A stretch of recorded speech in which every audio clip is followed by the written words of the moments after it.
Everyone, Divya here, back again to review another episode of Gotham, and this time it is for episode 13 of season 1 entitled Welcome Back, Jim Gordon, which to me does not make any sense whatsoever because it was in the last episode where he gets back to being in the GCPD. He becomes reinstated along with Bullock, so shouldn't the title for this episode, Welcome Back Jim Gordon, had been the title for last week's episode? It just doesn't make any sense. But anyways, we got a new episode for Gotham, and this was a very interesting one, but I just didn't think it measured up to par with what we were left with at the end of last week's episode, because that had me very much engaged, whereas this one, I gotta admit, the first half of this episode was kind of boring to me. It was kind of procedural. I think that's the best word that I can use right now is procedural, because it was simply just Gordon investigating a case that then takes a twist for the interesting when it gets revealed that this might have been the work of a cop, basically an internal job, where somebody within the GCPD is so corrupt that they have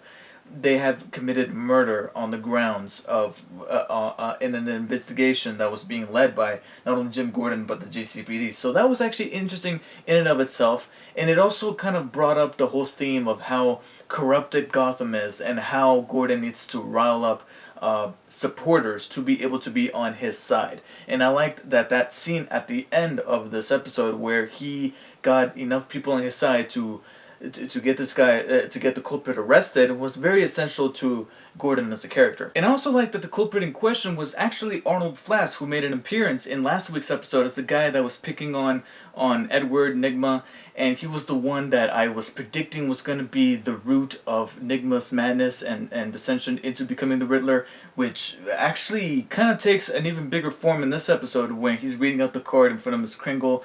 And sure, I still feel the same way about Nigma, despite the show's attempts to make me want to resonate with the character, but he just comes off as too creepy. The only way for me to feel for the Riddler is to make him a little bit more sympathetic. And even though the show's trying, it's just not hitting the right tone, because they're still making Riddler just a little bit too creepy to where I just can't side with him. And sometimes I even side with this guy.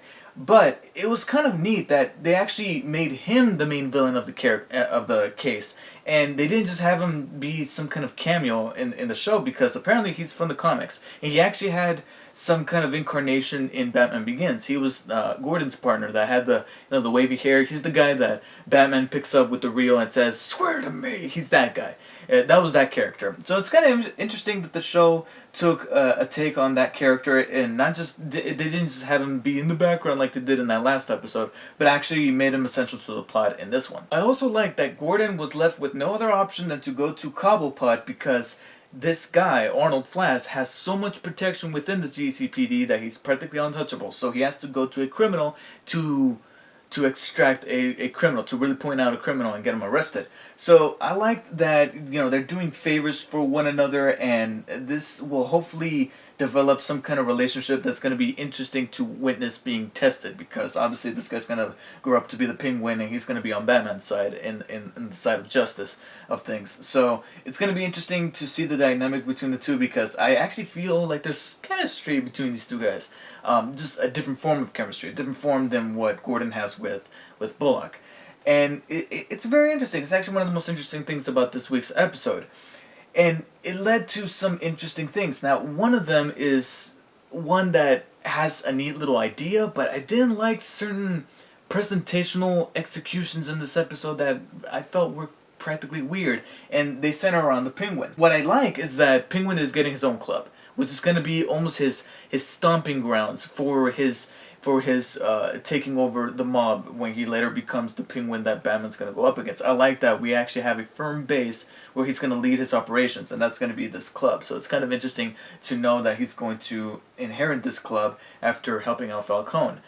However, what was up with that montage where he's like drinking or pretending to drink champagne out of a bottle, because we could clearly tell he's not drinking anything. You can literally see the gulp sound effects being added in ADR later on in post-production. You're like, okay, come on guys, you're not fooling anybody. But he's prancing around, caressing everything, and it would have been a little interesting and a little bit liberating to see Penguin, who's always shivering and very frail, to actually let loose and not destroy things, because obviously this is going to be the club that he's going to own, but just be a lot more comfortable with himself, considering the influence of intoxication by alcohol. But he's still, just going, he's just creeping around still, even while being drunk. So I'm like, that just felt kind of weird.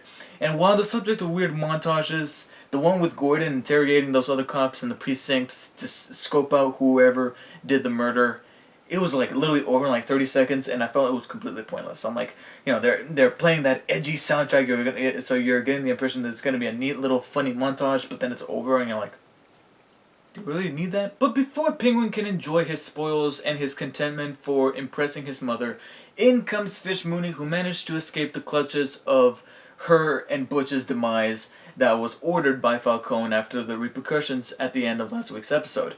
And at first I'm kind of like, oh, these guys are still sticking around, but at the end of the whole thing, I felt like there's a purpose for them being there, especially considering that they actually have all of their resources cut, being that Falcone scoped them out, and now they have, like Butch said, they have no men. So I like to see how these people handle themselves, being that they're out there without any kind of resource. That's actually pretty neat, and that's actually what's gonna determine what kind of villains these guys are gonna be, and gives the writers an opportunity to flesh these characters out even more.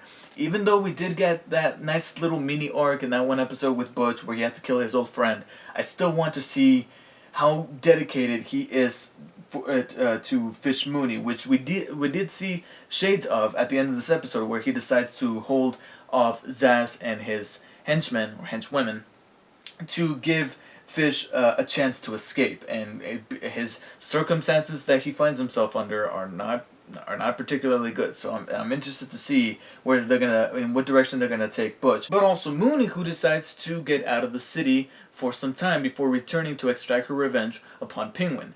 And that final scene between her and Bullock, who provided her like a ride to the pier and a safe exit out of the city, I gotta be honest, that's probably the most human I've ever seen Fish Mooney be, and probably the best performance that I've seen out of Jada Pinkett Smith as that character throughout the entire show. I'm like,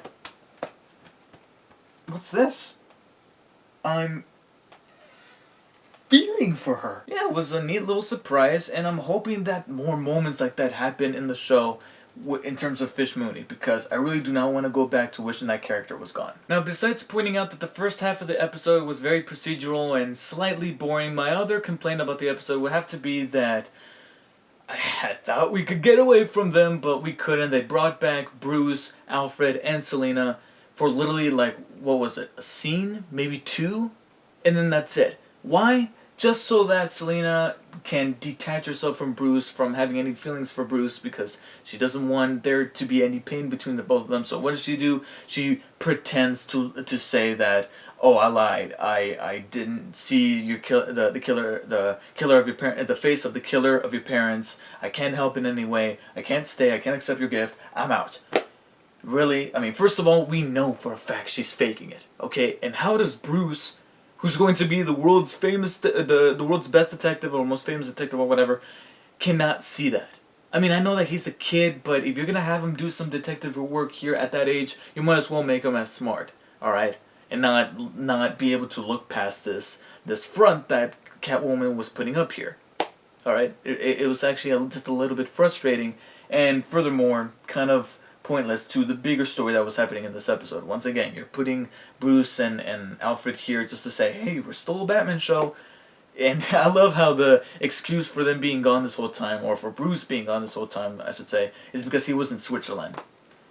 I really do think he should stay in Switzerland for now. Yeah, maybe he'll come across Ra's al Ghul over there and train, and maybe come back as an actual man. And now, before I wrap up, I want to go back to this whole thing between Gordon and Penguin and how he was asking Penguin for a favor to be able to crack this case. I do like it that the last scene that we get in this episode was that guy, I can't remember his name, but he was in on the whole deal about, and into the whole murder case. That guy going up to Gordon and pleading for not only his life, but for the life of his wife and his kids, thus illustrating that Penguin let it slip that Gordon was the one who ordered this particular favor to that guy. And so, being that he knows that Gordon was the one who called this out, he fears Gordon, and thus that this might create some kind of chain reaction that is gonna have an awful lot of people fear Gordon but for the wrong reasons. Not because he's a good police officer, but because he's got people within the criminal underworld that can do things for him. So obviously something's going down, and you can tell from Gordon's face in that last shot that Penguin must know something or might have done something or said something wrong. And that's actually one of the more interesting things that this episode left me with. And overall, despite my lack of interest in that first half and not feeling the need to have Bruce come back into the picture here, and I could clearly do without him, I still liked an awful lot of the interesting things that this episode tackled, but it just wasn't one of the finer episodes of the season. So for that, I give episode 13, Welcome Back, Jim Gordon, with the title I still don't get, a high 7 out of 10. Definitely a passable episode, but still, there's some room for improvement. So, thank you guys for watching. Let me know what you guys thought of this week's episode of Gotham, and I'll see you guys next time.